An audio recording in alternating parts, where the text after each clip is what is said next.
Hola, buenas tardes. Pues sí, unos cuantos años. Hace 15 años estábamos aquí en la Casa Encendida hablando de bioconstrucción, prácticamente predicando en el desierto. Como sabéis, cada vez somos más, cada vez vivimos más juntos. En el 2050 se espera que la población, el 80% de la población viva en ciudades. Cada día estamos más conectados con toda la tecnología, cada día tenemos más likes, cada día tenemos más amigos. Pero la Organización Mundial de la Salud dice que el índice de soledad no para de crecer. Y esto es verdad. Empezamos hace 50 años hablando sobre los límites del crecimiento, hace 25 años cambio climático, de las cumbres del clima, y ahora empezamos a hablar profundamente del problema de la soledad. Y el problema de la soledad es mayor afrontando estas problemáticas de cambio climático. Nosotros tratamos de trabajar con comunidades. Nos juntamos hace 20 años un grupo de personas a pensar sobre los modelos de ciudad, los modelos de vivienda y cómo podíamos afrontar este contexto de crisis sistémica desde una perspectiva de la comunidad. Cómo podemos juntarnos para hacer nuestras vidas bastante más eficientes y también, ¿por qué no?, bastante más divertidas.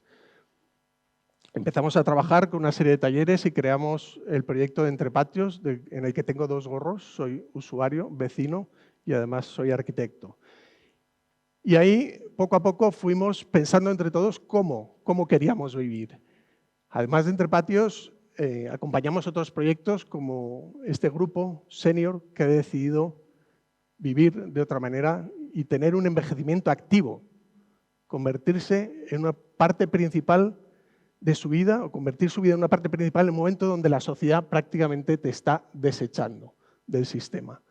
Acompañamos a otras comunidades que han decidido irse al campo y generar un cohousing rural, vivir en un entorno de viviendas integradas en la biodiversidad.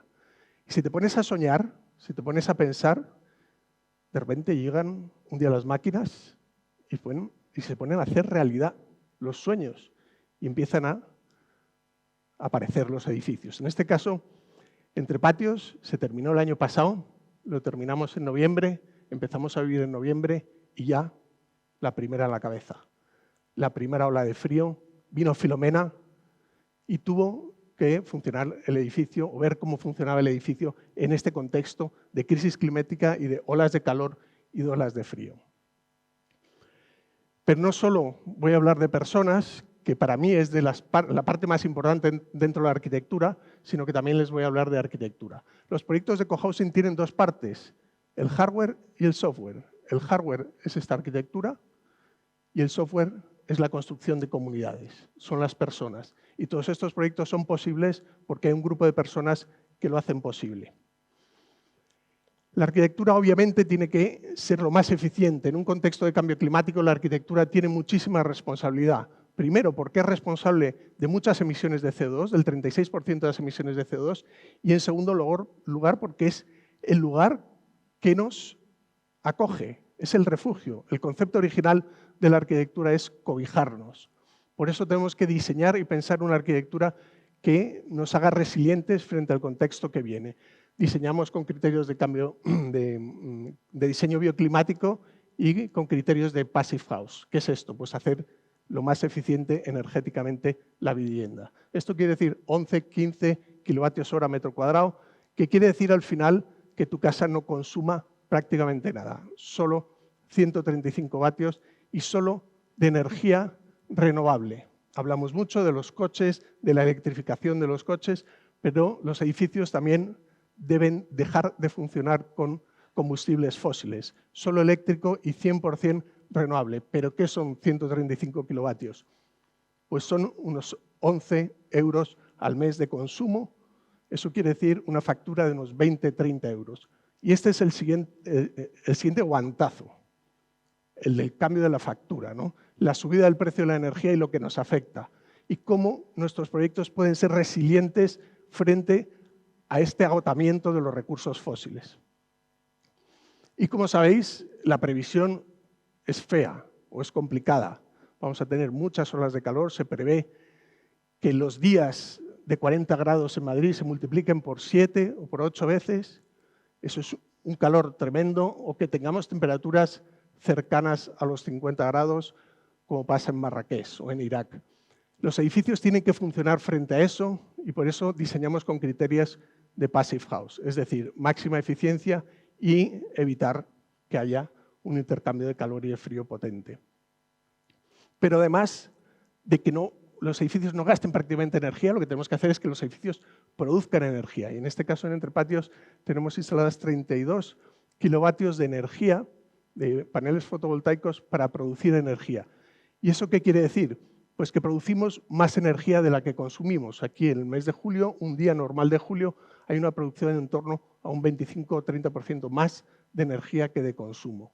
Y eso nos da mucha resiliencia, aparte de que podemos vender la energía y generar un ingreso. Es decir, ya la factura no son 20-30 euros, sino que puede estar entre 15 y 20 euros. En un contexto donde la electricidad sube un 35% y es un contexto que no va a cambiar, es importante que nuestros proyectos o que donde vivamos haga que seamos resilientes frente al cambio climático, ¿no?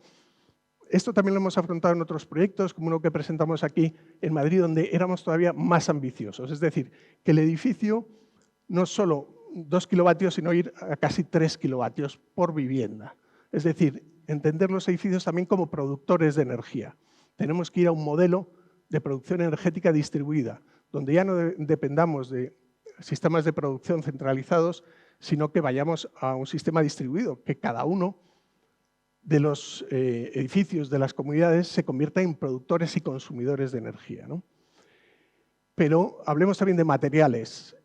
Una cosa es que los edificios no gasten prácticamente energía y que el 100% de la energía sea eléctrica, por lo tanto no tendríamos emisiones en el uso del edificio, pero siempre va a haber emisiones en el proceso de construcción de un edificio. No es lo mismo construir un edificio con madera que construir un edificio con hormigón. Si construimos un edificio con madera, estamos absorbiendo CO2, capturándolo, metiéndolo en los árboles y construyendo con árboles, por lo tanto, con carbono embebido. Si construimos con otros materiales, hierro, cemento, lo que estamos haciendo es soltar CO2 al exterior, siempre y cuando construyamos con madera sostenible, certificada, FSC o PFC, y plantemos más árboles de los que usamos, pues vamos a utilizar materiales renovables, ¿no? Y hay una diferencia abismal. Por lo tanto, podríamos llegar a edificios que llamamos CO2 nulo, es decir, que calculan toda la huella de carbono, la minimizan, la compensan, cuidado con lo de compensar, que no justifica nunca el poder contaminar, y luego simplemente el compensar puede ser hacerte cargo del impacto que generas en el proceso de construcción, puede ser un impuesto de carbono o una compensación, pero hay que hacerse cargo de los procesos, de todos los procesos generan impactos y luego que el edificio funcione 100% con energías renovables, ¿no? Trabajamos con el Green Building Council y todo el programa europeo de descarbonización, el Building Life, para que esto se introduzca dentro de la construcción.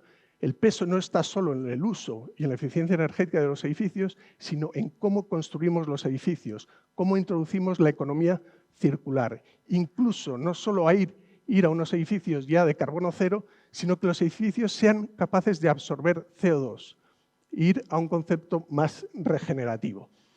¿Cómo entender un edificio como un bosque? Como este edificio de Pirelli en Milán. Podemos hacerlo, tenemos conocimiento y tenemos toda la técnica para poder hacerlo. O introducir otros materiales de desecho de la industria textil, por ejemplo, en los aislamientos del edificio. Hay que incorporar toda la economía circular en el proceso de construcción de edificios. Me gusta mucho esta historia, que es en la cultura mediterránea, cuando una familia tenía un hijo, plantaba árboles para que sus hijos luego pudiesen construir sus casas, ¿no? En este edificio en Vivio queremos plantar 1000 árboles antes de empezar una pequeña intervención, pequeña de 60 viviendas en entorno rural para hacer un cohousing. Un cohousing que funcione como una comunidad energética, con una comunidad de prosumidores de energía y de alimentos. Pero no me quería ir sin contarles una última noticia. Nos dieron el Premio Nacional Low Carbon de Green Solution Awards. Pues ayer, en la COP26, nos dieron el segundo premio internacional por el proyecto de Entrepatios. Y también nos dieron un segundo premio internacional por un coworking que hemos diseñado aquí en Madrid. Muchas gracias.